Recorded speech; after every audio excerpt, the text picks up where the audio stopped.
Mickey, what's the record for being the longest running chairman of the EDC? I don't know. I guess it'd have to be the pandemic category, the special That's pretty pandemic. close. Not that I've wondered that, but It shows that you're live. I'm about to beat Dr. Liao's record of 10, 12 years. all right, we're ready to go. Yes, sir. Yeah, Okay, we're live.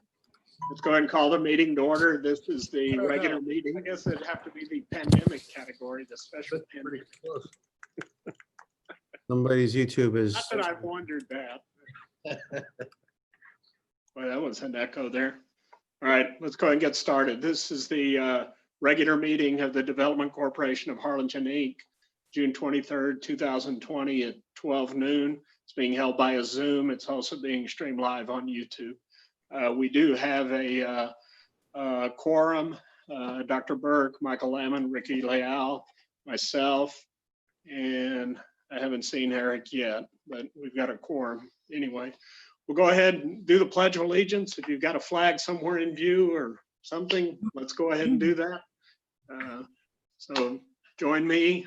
I pledge allegiance To the flag of the United States of America and to the republic in which it stands, one nation, under God, indivisible, with liberty and justice for all. Thank you.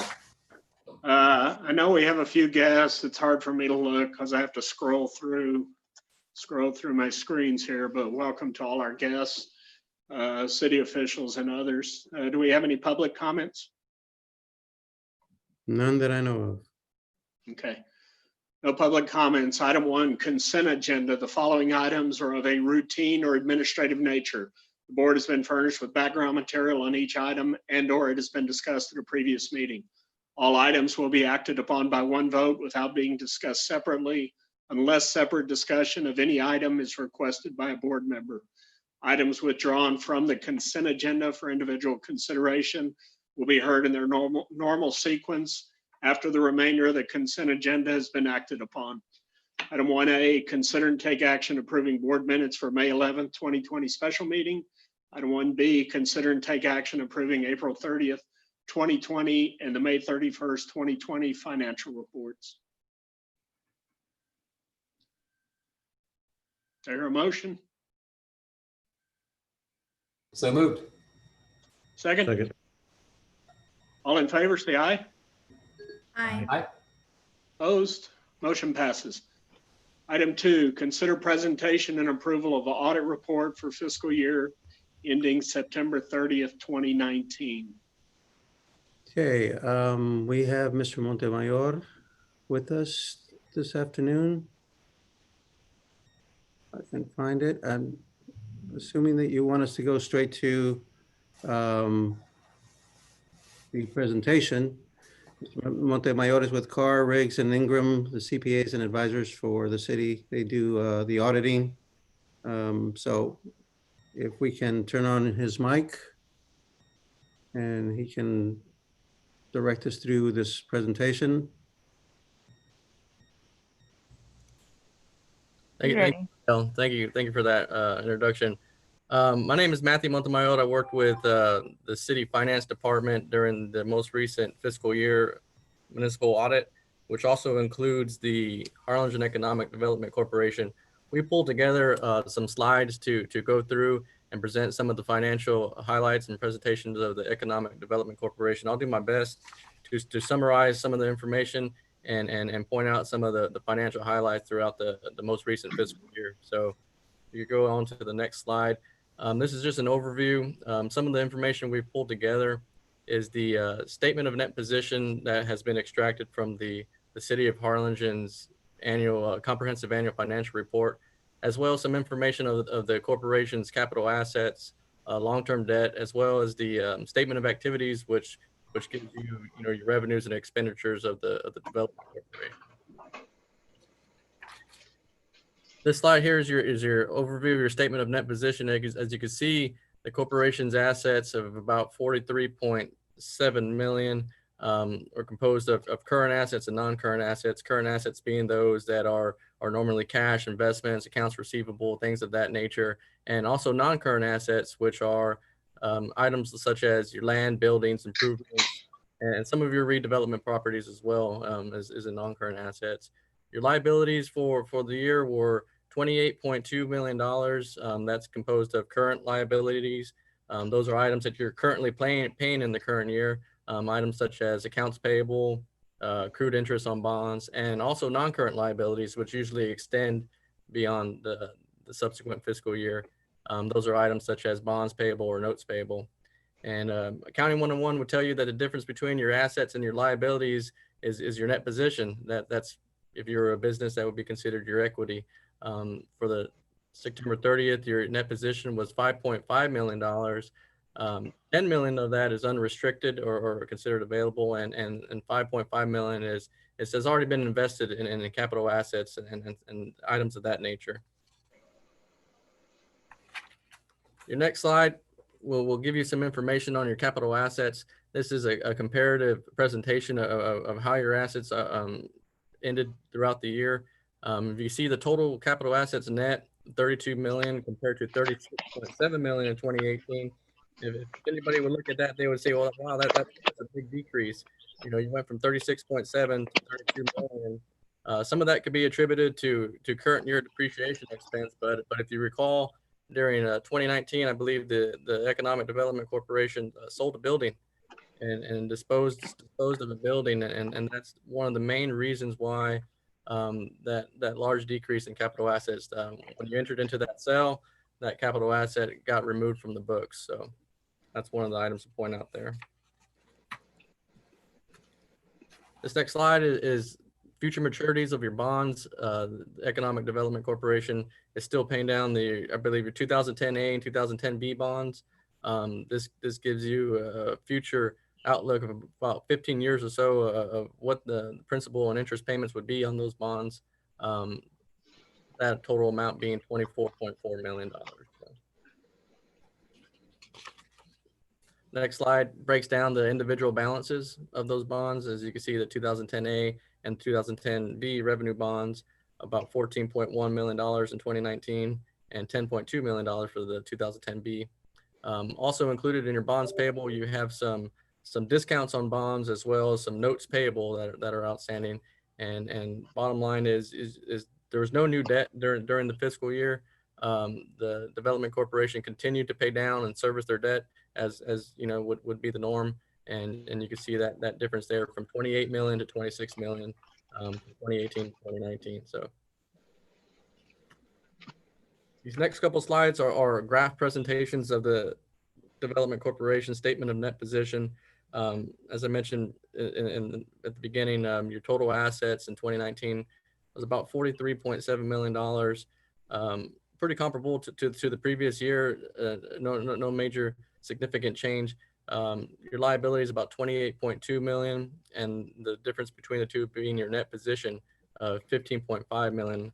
Your net position did grow during the fiscal year, and if you switch over to the next slide, you can kind of see your graph presentation of your statement of activities. That would show you your revenues throughout 2019 of about $7.1 million. Those are up from the previous year, about 5.9.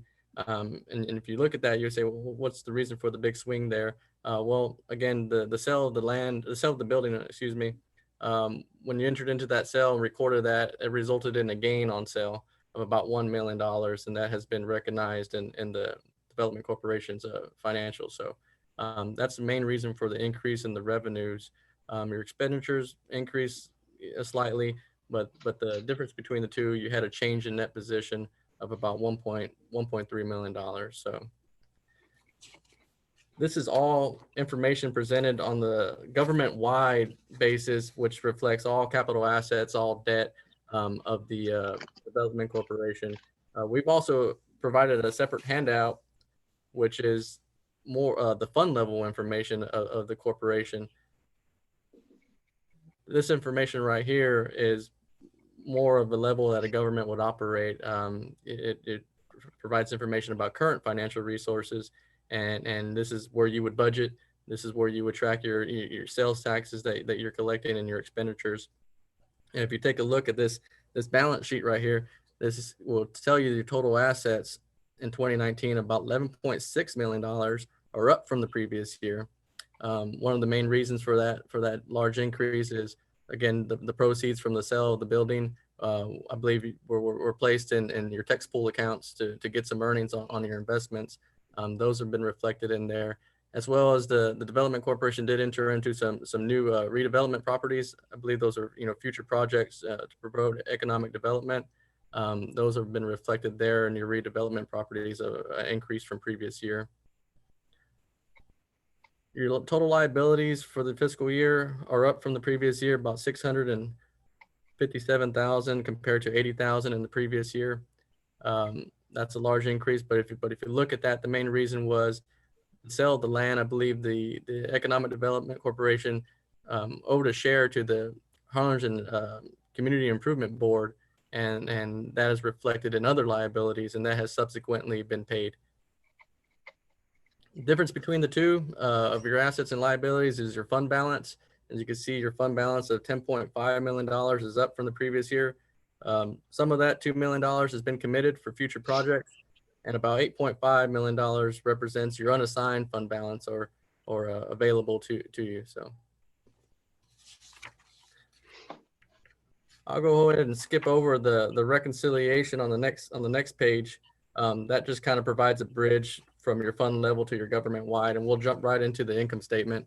As you can see, your income statement, your total revenues, your sales tax revenues, non-property taxes are up slightly from the previous year, $4.8 million, 4.9.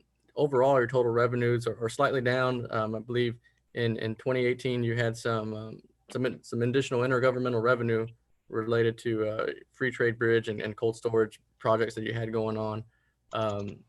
That's one of the reasons there. The total expenditures for the corporation, you ended the fiscal year with $5.9 million, which is up slightly from the previous year. But overall, if you look at your revenues of 6.1 exceeded your expenditures of 5.9, which would result in excess of revenues over expenditures, was something you would want. But absent of that, in addition to that, you would have recording of the sale of the building. That proceeds of the sale of the building are recorded down below as other financing sources, and you'll see that $4.3 million as your large influx of the sale of the building that ultimately resulted in an increase in your ending fund balance for the year. So that's pretty much the balance sheet and the income statement that we have presented to you. This is similar information that we presented in the previous year. Again, this information has been extracted from the City of Harlingen's comprehensive annual financial report, and we provided it to you to point out the financial highlights of the Development Corporation. So if there are any other questions or any comments, I'd be happy to address them, but that's pretty much all I have for you today. So.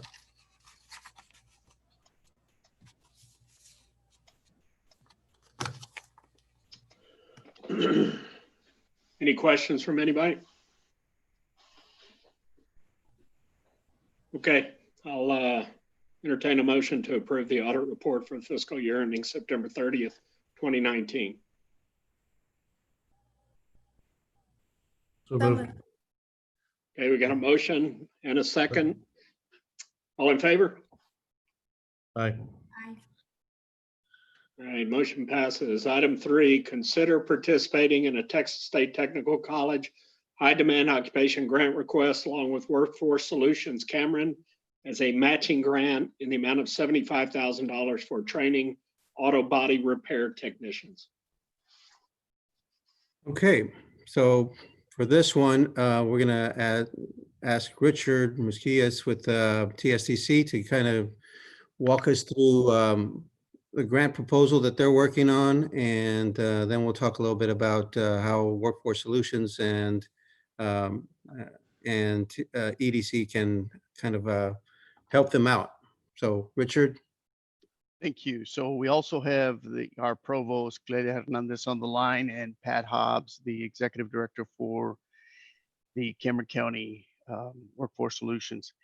let me just describe this first. So the application for the high demand training program, the Texas Workforce Commission dedicates about $1 million of workforce funds to address skills gaps, ensure a talent pipeline to address industry needs through collaboration between the local workforce board, which in this case is Cameron, and economic development centers. So I want to mention that so that you guys get a frame of thought of, okay, what are we applying for? What are we matching? So we're matching those dollars. The program or the project itself that we've chosen is the project will involve provisions of training in the area of auto collision repair and refinishing. Grant funds will be used to purchase updated training equipment. This grant will facilitate training on current used equipment in the industry and will provide training capacity at auto collision training facilities at the TSTC campus. So I want to mention that up front so we know which one we're going after. And the slide you had up there, Rodell. So if you go to the next slide. So I'm showing just the equipment that we're looking to add. This is a particular ad. We have this particular equipment at the auto shop for training, but not in the collision. In this particular course, they needed additional equipment to upgrade that particular training. That particular training, currently the students are having to go to another facility to do this particular training on this wheel alignment. Auto body shops require them to be trained in these particular training, you know, this wheel balancing. So go to the next slide. So here's an alignment. This is a brand new system for alignment. It's with a lift. It aligns the vehicles. Again, these students are required to be trained in this area when they go to these dealerships. Next slide. So this is a MIG welder. This is very specific to the industry of using aluminum. Obviously, our vehicles now are made with aluminum. So these are welders that they need to train with. They have one right now. They need additional. They have the bays for this type of welding to practice so that they can enhance their knowledge and skill set in that lab so they can go to these dealerships. Of note is that we noticed that several of our students go to other industries because they have this skill set. Because they practice with this MIG welder, they know how to do aluminum. And we noticed that some of these students are also going to other types of industries. Next slide, please.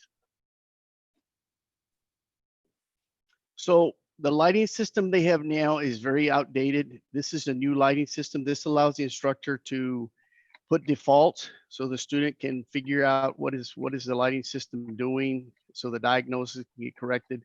So they'll practice and practice. This is a new lighting system that is obviously updated for the type of vehicles we have now. Next slide, please. Same thing with the power door locks. This is a new system. This is a new training. Currently, they're using a vehicle in the yard. They'll go to that vehicle and practice power door locks. This will allow the instructor to, again, provide defaults, remove a fuse, and challenge the student to try to figure it out on this system. This is much more challenging. This is much more hands-on instead of going to a vehicle outside and trying to attempt that training. Next slide. Same thing with windows, power systems. Again, they're using that one vehicle for the power doors, power windows. Again, this system allows them to get challenged, removing certain fuses, allows them to think about what's the next step, and try to figure that out to correctly help out in the auto body shop. Next slide, please. That's it. So I do want to mention that I pulled, how many students do we get out of a population from Harlingen? And I pulled 5 years. I've given that to Rodell. Our average is 24 students. We average about 24 students out of the 5 years that will attend this particular training course in the auto collision and management training program. Questions? Richard, Smiley. would you say that again? 24 students That's over our- cumulative over 5 years or each Oh. year? Over 5 years. Okay. And so I wanted to do that so that the board could have a sense of, well, how many of our students are actually going into this course from our community? I guess my only question is, why isn't TSTC putting in any money? So TSTC, of course, puts money into other programs. This is a program that we really want to ramp up. It's a program that, every program has to wait in line, Mickey. Every program has to say, okay, when is it my turn to update my stuff? So what we notice is that, and I'm particular sensitive because obviously the programs will come to me and say, okay, can we go ahead and like we received a Valley Baptist Legacy Foundation grant for the Allied Health Program to upgrade their equipment. So each program, I try to source some funds to try to help them, and also within the college. But as you know, the way our funding is, Mickey, we don't get specialized funding for our projects. We're always, as a state school, we're always trying to find funding from other sources to help us meet the skill sets that the students need to develop in their labs. And how much, remind me, Rodell, what other projects we've done with TSTC recently? I know we did something that We did the finished go NCCER, live. we did the NCCER training for construction trades and for electrical. Both of those, I think totaled about close to 75,000, but that was last year. We do set aside in our budget monies for these high demand occupation type grants so that we can match what Workforce Solutions does. And so we do have money in the budget for this. Okay, and so the prior one we did, you said for the electrical and so forth, that was the prior fiscal year? Yes. Okay, and then we've also done that, I think $100,000 for that finish Yeah. line thing or whatever it was called. The Goal Line Assistance Program, correct. We did that, but that was funding that went directly to the foundation. And then the foundation has been distributing those funds to students as the need arises for them, basically emergency loans to get them across that finish line for so that they can get their certificate or their degree. Anybody else have any questions? Richard, how many kids are absorbed into the local workforce a year? Bogus or the different car dealerships? Do you know? So I'll give you an example. Right now, Bogus has a scholarship with that particular shop as well as the automotive shop, where they're providing a scholarship for those students to come. And also they're interning at their shops. Obviously with COVID, they had to displace them for a period of time, but there currently is a very strong partnership with that dealership right now. And they're also working at other dealerships throughout the communities. One thing that we did pick up on that I mentioned to the instructor, I said, okay, our average is very good for Harlingen residents, but how many of those residents actually leave? And he said, well, I know that several go to CK Technologies because of the welding, but they live here in town. They'll go to Brownsville to work, but they come here. So I wanted to get a sense of where are these people matriculating to? Are we losing them in the community? Because that's something that's we always look at. And for the most part, we get a lot of our students that are getting educated here and staying here, but working elsewhere. And also what we learned is that some of our students wanted to go to other dealerships and be a part of the scholarship. And Bogus went ahead and said, look, we'll help you out.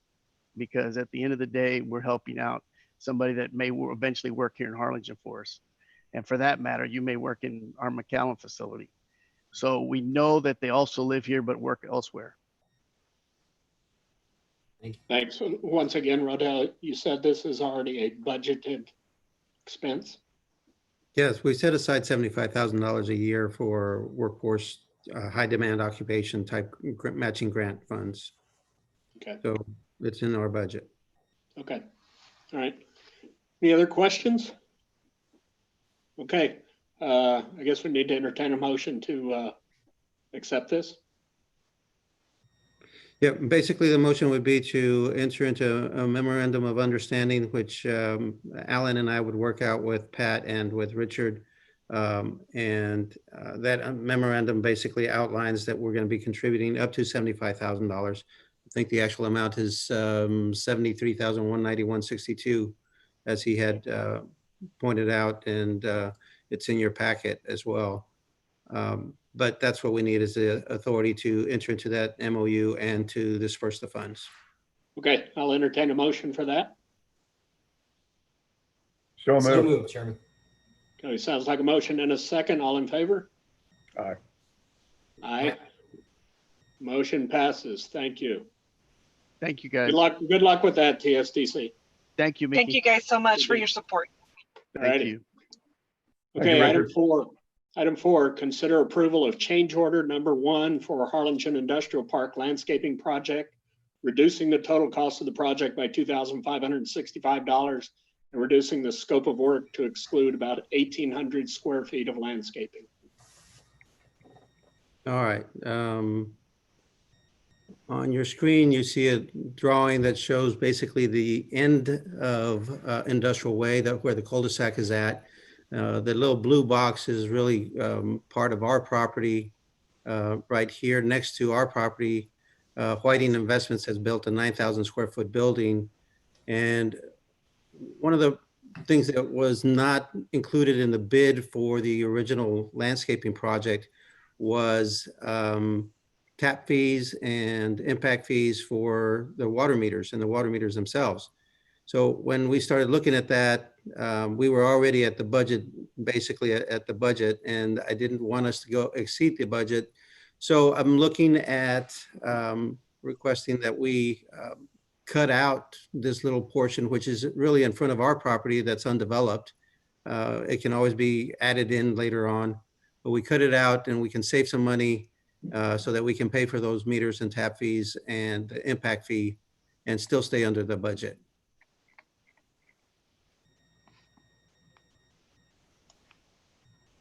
All right, any comments, questions? I'll entertain a motion to approve this change order. Moved. Second. Got a motion and a second. All in favor? Aye. Aye. Motion passes. All right.